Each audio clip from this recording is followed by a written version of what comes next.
not participate in the process that everybody else participates in. The governor's harsh message as educators scheduled their shots. Record high temps out there today, still warm tomorrow. Plus, movie magic here in Massachusetts, where George Clooney and Ben Affleck were seen shooting a new film.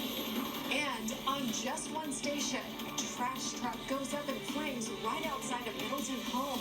How that heads-up driver avoided disaster.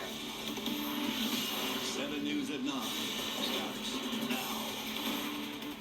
I promise I will do everything in my power.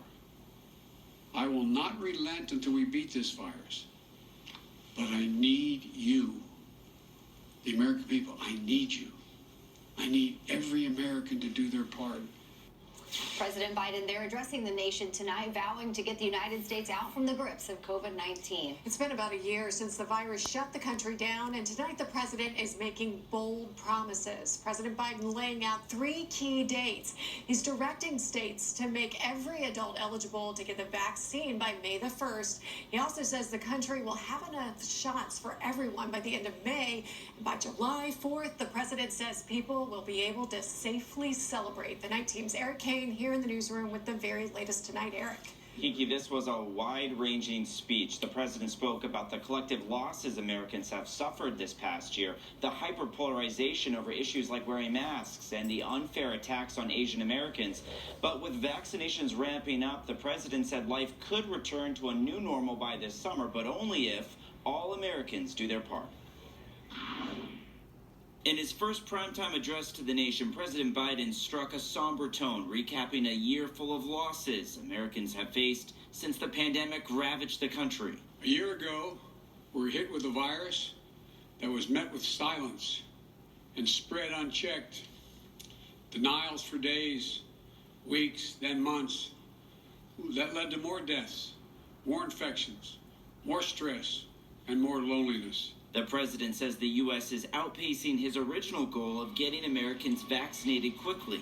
Tonight, I'm announcing that I will direct all states, tribes, and territories to make all adults, people 18 and over, eligible to be vaccinated no later than May 1.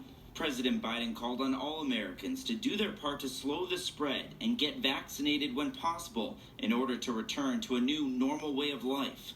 I need you to get vaccinated when it's your turn and when you can find an opportunity. And to help your family, your friends, your neighbors get vaccinated as well.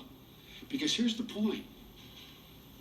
If we do all this, if we do our part, if we do this together, by July the 4th, there's a good chance you, your families and friends will be able to get together in your backyard or in your neighborhood and have a cookout and a barbecue and celebrate Independence Day. Earlier today, President Biden signed into law his nearly $2 trillion American Rescue Plan. Got it. Thank you all. Appreciate it. The COVID relief package includes a $1,400 check for those earning less than $75,000. Extends through August a $3,000 weekly federal boost to unemployment benefits, and an expanded child tax credit of up to $3,600 per child. Not a single Republican in either the Senate or the House supported the bill, GOP leaders arguing it was bigger than needed. But President Biden says his plan has broad bipartisan support outside of Washington. It's clear that an overwhelming percentage of the American people, Democrats, independents, or Republican friends, have made it clear, the people out there, made it clear they strongly support the American Rescue Plan. Now, in order to rapidly increase injections, the president announced he's deploying 4,000 additional troops and expanding the pool of people eligible to be vaccinators. The White House is expected to detail more about this tomorrow, but this is expected to include dentists, paramedics, veterinarians, and medical students. In the newsroom, Eric Kane, 7 News 19. They were looking for their own vaccine and to not participate in the process that everybody else participates in. Governor Charlie Baker clashing with the state's largest teachers union over the vaccine distribution plan. He says there's a problem. After months of jockeying for position in the vaccine line, the teachers get their turn, but some recent requests have the administration upset. The night team's Aisha Bo is live at the State House with more tonight. Aisha. Kiki, well, we've seen the back and forth between the teachers union and the governor over the last couple of weeks play out when it comes to when to go back to in-person learning and getting teachers vaccinated. Well, now two lawmakers are joining that effort in calling for that reopening date to be pushed back a couple weeks. It isn't about not going back to school. That's the thing about this. It's just the teachers should be vaccinated first. Representative Jim Hawkins is one of two Massachusetts lawmakers who introduced a bill today for in-person learning to be pushed back from April 5th to April 26th. Teachers are now eligible to receive the vaccine. Sort of having the confidence now that I do have this level of protection, and soon more and more of our community will too.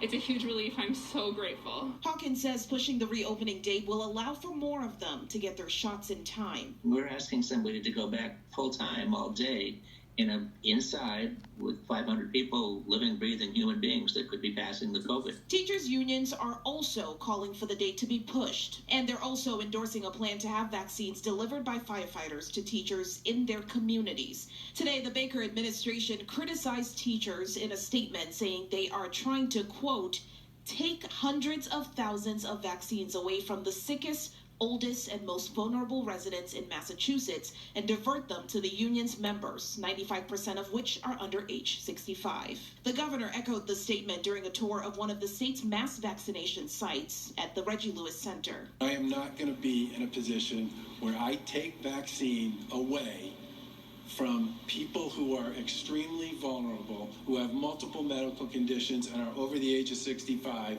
The teachers union president is pushing back. This is a bait and switch to once again take the spotlight off of his massive failures around the vaccine rollout program and divert attention to create educators as villains.